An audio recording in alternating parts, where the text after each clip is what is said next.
अध्याय 1 सूक्त 3 मंत्र 4।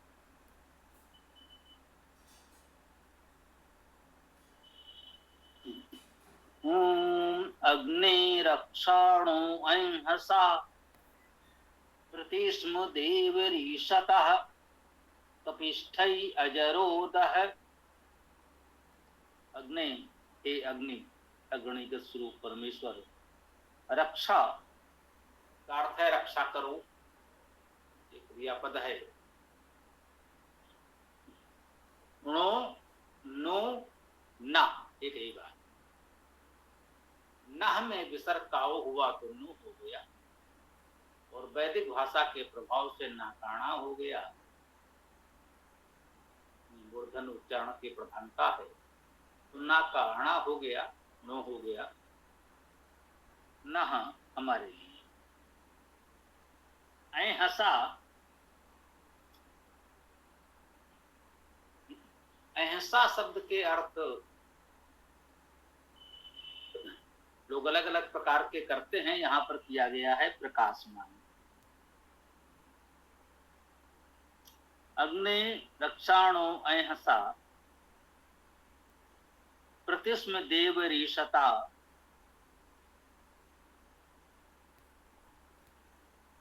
तो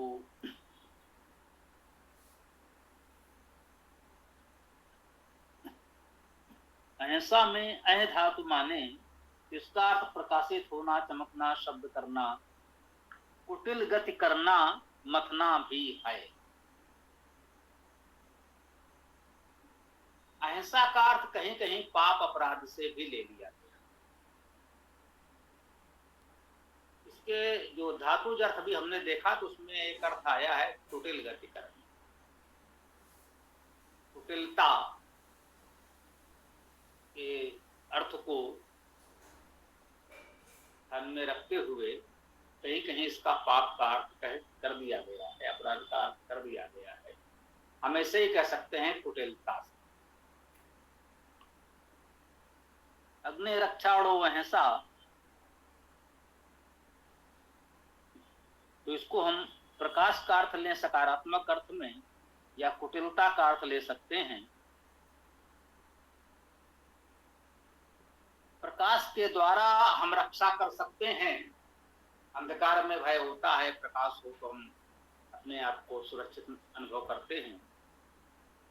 और कुटिलता से रक्षा करो, ऐसा अर्थ करना होगा।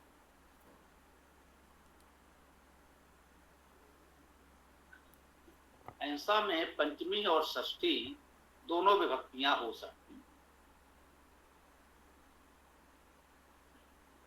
प्रति वो उपसर्ग है एक प्रकार से, इसका कोई विशेष अर्थ तो नहीं होता। कहते हैं इसके प्रति, उसके प्रति, बस वही अर्थ है जो भी समझेंगे। इसमें असधातु का ही रूप है था पहले।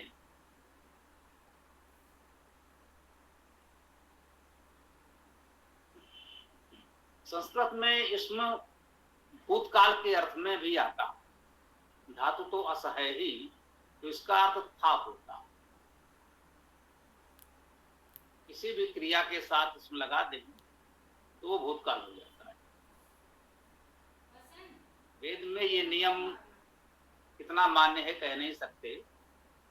अस धातु है तो है था जैसा कोई भी अर्थ हो सकता है, और वेद में हम जानते ही हैं कि वहां काल की सीमा नहीं है। वेद त्रिकाल से परे है, वहां भूत भविष्य वर्तमान नहीं होता है, और था में कोई भेद नहीं होता। वेद में सर्वकालिक सत्य है, तो जो है वही था और वही आगे होगा। देव पद भी संबोधन में है, कोई विभक्ति नहीं है इसमें।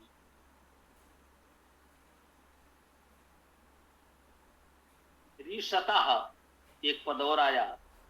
ऋषता का अर्थ देखें, ऋष धातु है,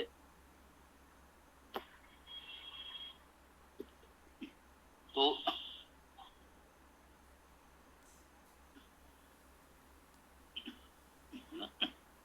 ऋष धातु का अर्थ हिंसा करना है। मारना, दुख देना, इसमें मारने का यत्न करना भी लिखा है। हिंसा की सभी धाराएं। इसका अर्थ सामान्यतः क्रोध करना वर्तमान ग्राम्य भाषा तक में मान्य प्रचलित है, ऐसा कहना चाहिए। मान्य नहीं, प्रचलित है। जो नित्य व्यवहार में है, प्रयोग में है, उसमें मान्य का क्या, वो तो प्रचलन में है तो है। तो रिसता अर्थात हिंसा से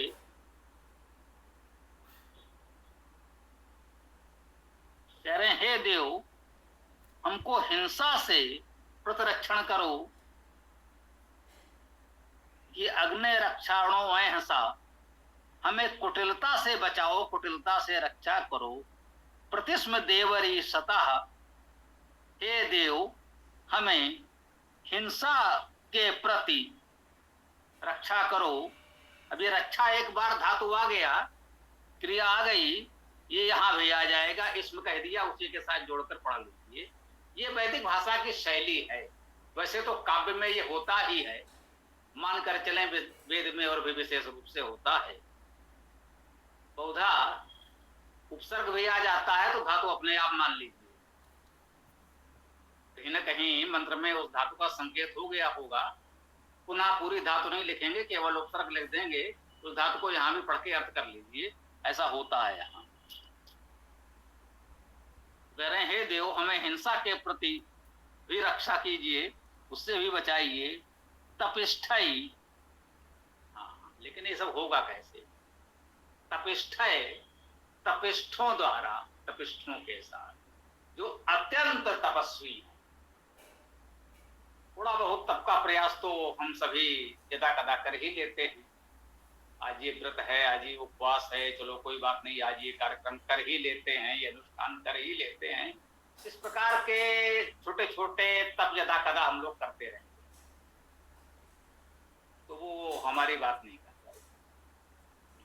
बात कर रहे हैं तपिष्ठई, जो अत्यंत तपस्वी हैं, उनके द्वारा, उनके साथ। अजरो दहे, अजर क्या है? दह तो स्पष्ट है। अजर में आ हो गया उपसर्ग, नहीं के अर्थ में होगा। द्रि धातु का अर्थ है जीर्ण होना। अजरों का अर्थ हो गया अजीर्ण, जो जीर्ण न हो, पुराना न हो, वृद्ध न हो, वो अजर। सुना होगा, कहते हैं अजर अमर ईश्वर है, या ऐसे प्राकृतिक दिव्य शक्तियों के लिए हम लोग कहते हैं अजर अमर है। ईश्वर ही अजर अमर है, और तो कोई नहीं है। अजर का अर्थ यही है जो कभी जीर्ण नहीं होता, कभी पुराना नहीं होता। व्यवहार में कह लें, यदि प्राणी के संदर्भ में तो कभी वृद्धि भी नहीं होता, उस अर्थ में बूढ़ा नहीं होता, चिरयुवा है, का जन्म ही नहीं हुआ है, आयु बढ़नी ही नहीं है, उस दृष्टि से शरीर है ही नहीं, बुढ़ापा आएगा किसको? ये शैशव, बाल्य, यौवन, जरा या बुढ़ापा शरीर को होता है, उसका कोई शरीर है ही नहीं, तो वो अजर है। उसे कोई जरा व्याधि जीर्ण नहीं हो सकता। कह रहे हैं, हे अजर, हे जराहीन, तपिष्ठय, तपिष्ठों के द्वारा अत्यंत तप करने वाले तपस्वियों के द्वारा दहे, जला दो। क्या जला दो ये नहीं बताया। कह सकते हैं अजरोदय में वो अजर है, तो जो ये जरा है, जीर्णता है, उसे जला दो, ये भावार्थ ग्रहण कर लें। उसे हमने अजर संबोधित किया, तो हमको भी इस जरा से, जीर्ण होने से बचा लो।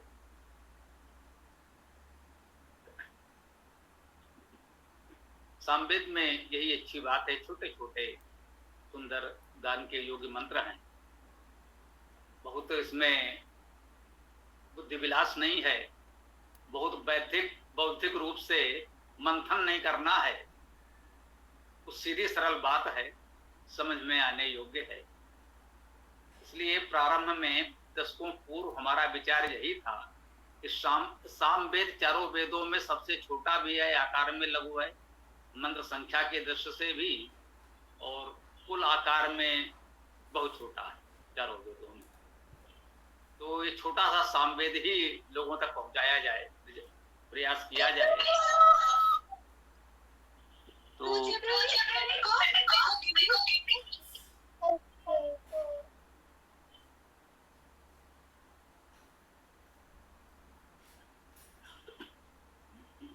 तब किसी हमारे बहुत वरिष्ठ वयोवृद्ध ने एक विचार दिया था कि नहीं स्वामी जी, ऐसा करो, सामवेद नहीं यजुर्वेद पर ध्यान दिया जाए तो अच्छा। उनको बड़ा विचित्र सा लगा कि सीधा सरल सामवेद छोटा सा है, इनको यजुर्वेद में क्या है। तब तक स्वाभाविक है इतना अध्ययन हमारा नहीं रहा होगा, उसको हो गई जब अवस्था की बात है। धीरे धीरे जब स्वाध्याय हुआ तो समझ में आया कि यजुर्वेद है तो उपयोगी और विवादित भी है, इसलिए उसको महत्व देना स्वाभाविक है। पहले यजुर्वेद को पार कर लो तो समझो वेद पर अधिकार हो गया, क्योंकि बहुत गंभीर है, दार्शनिक है, बहुत विवादित विषय भी है। तो इन सब समस्याओं को हल कर ले तो समझिए वेद आपने समझ लिया। तो उस दृष्टि से पहले हम लोगों ने यजुर्वेद पर विचार भी किया,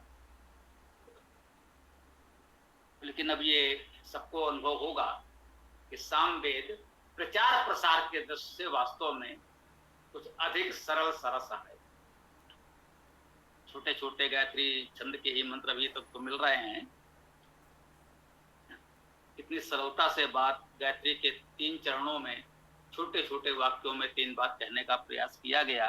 अग्नि रक्षाणो महसा, हे अग्निगत स्वरूप परमेश्वर, कुटिलता से हमारी रक्षा करो। प्रतिस्म देव रीशता, हे देव हिंसा के प्रति भी हमारी वैसे ही रक्षा करो।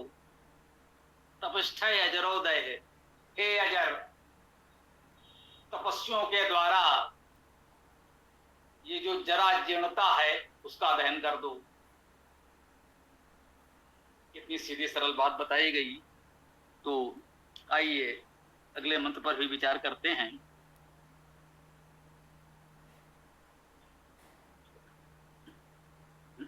ओम सामवेद अध्याय 1 सूक्त 3 का ये मंत्र 5। ओम अग्ने युक्ष्वा हिते हिजे तव, ओम अग्ने युक्ष्वा हिजे तव अश्वासो देव साधव अरम वहंति आशवा। काव्य गुण वास्तव में अति उत्तम है इसमें, सामवेद में, इसीलिए गान के लिए इनका विशेष उपयोग होता रहा है। अग्नि संबोधन में है, हे अग्नि, हे गत स्वरूप अग्रणी परमेश्वर, युक्ष्वा युक्त कीजिए। युज धातु है जोड़ना, युक्त करना, इसी युज से योग भी बनता है। एक दूसरे से जुड़ते चले जाओ, ये भी योग है। इससे बड़ा योग और क्या हो सकता है। कुछ लोग बहुत कठिन योग करते हैं, तो सहज भाव से हम लोगों ने कहा भाई योगी नहीं बन सकते तो उपयोगी बनो, उतना ही पर्याप्त है। अध्यक्ष नहीं बन सके तो उपाध्यक्ष बन गए, राष्ट्रपति नहीं तो उपराष्ट्रपति ही पर्याप्त है। योगी नहीं बन सकते तो उपयोगी बनो, जुड़ो, लोगों से जोड़ो। तो वही बात कह रहे हैं, अग्नि छुआ, हे अग्नि जोड़ दो, युक्त करो। युक्त भी इसी युज धातु से बना है, युक्त करो या युक्ष्वा जोड़ दो, किसी युज धातु से युक्ष्वा भी बना। ये वैदिक भाषा में है, युक्त करो। हम संस्कृत और लोक भाषा में कह सकते हैं ही ये तव, ही तो अव्यय है, ही के अर्थ में ही है, ये जो तब तुम्हारा। अरे हे अग्नि हमको युक्त करो किससे, ये तब, ये जो तुम्हारा ही है। हाँ, ये संपूर्ण संसार जो कुछ है तो तुम्हारा ही, हमको भी इससे जोड़े रखो भाई। अश्वासो देव साधवा, अश्वासा, अश्व का बहुवचन अश्वासा, देव यहां भी संबोधन है, हे देव, हे दिव्य प्रकाशमान अग्नि। अश्वासा और साधवा ये साधु का बहुवचन है, अश्व का बहुवचन अश्वासा बहुत से अश्व, साधु का बहुवचन साधवा बहुत से साधु। अब ये साधु क्या है, साधु का अर्थ यहां पर लिखा गया है समर्थ कुशल। साध धातु है, साधना उसी से बनता है। हम साधना करते हैं या यूं कहें कि हम साधते हैं, इनको साध लो, इनकी साधना करो या इनको साध लो।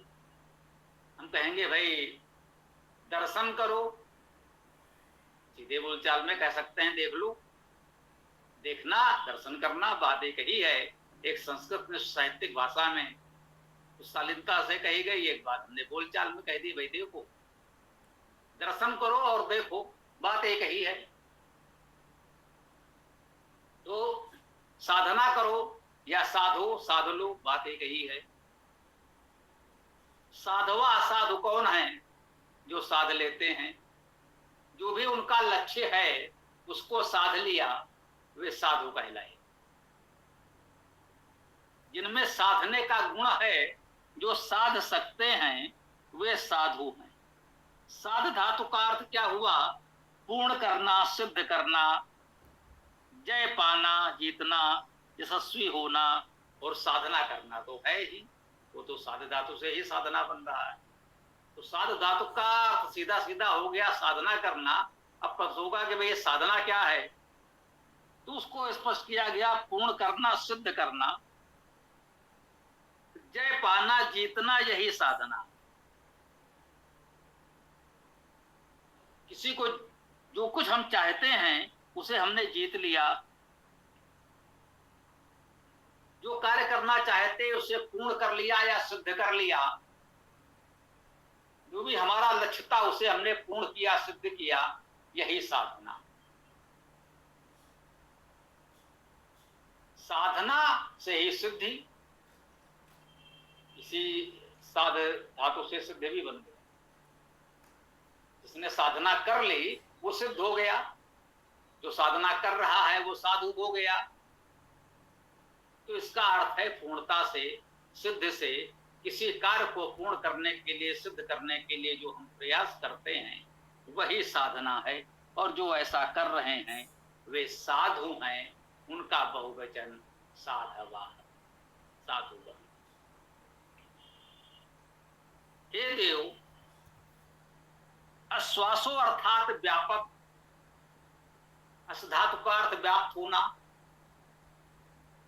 अश्व का अर्थ व्यापक, उसका बहुवचन अश्वासों का अर्थ हो गया बहुत से व्यापक। अब अश्व का अर्थ यदि पशु विशेष घोड़ा ले लेंगे तो हम क्या कहेंगे, ये साधु घोड़े, ये साधना घोड़े तो ना करेंगे, करना तो ये हमको ही पड़ेगा।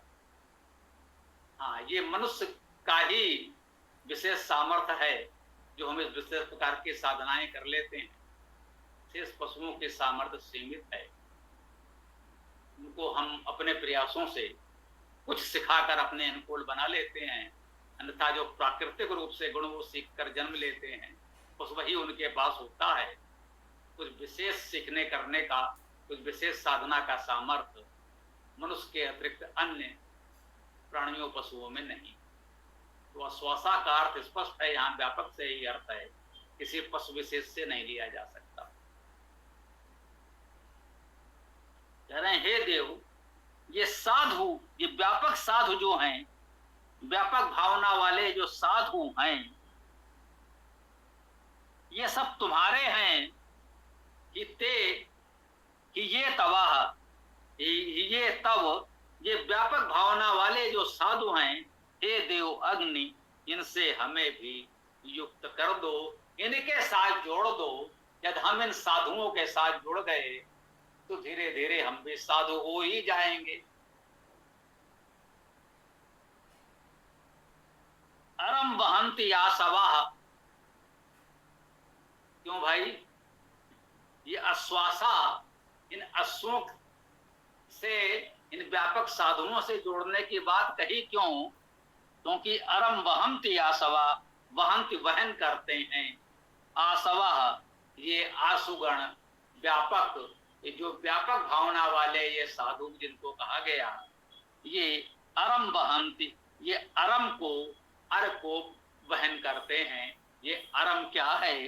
अरम का अर्थ कहा गया है प्रगति से, प्रगति को वहन करते हैं। ये अरम शब्द कैसे बना? ये रिगतो धातु होगी, इसी से आर्य शब्द भी बनता है, इसी से अर और अर्य शब्द भी बनता है। रि धातु है गत्यर्थ। तो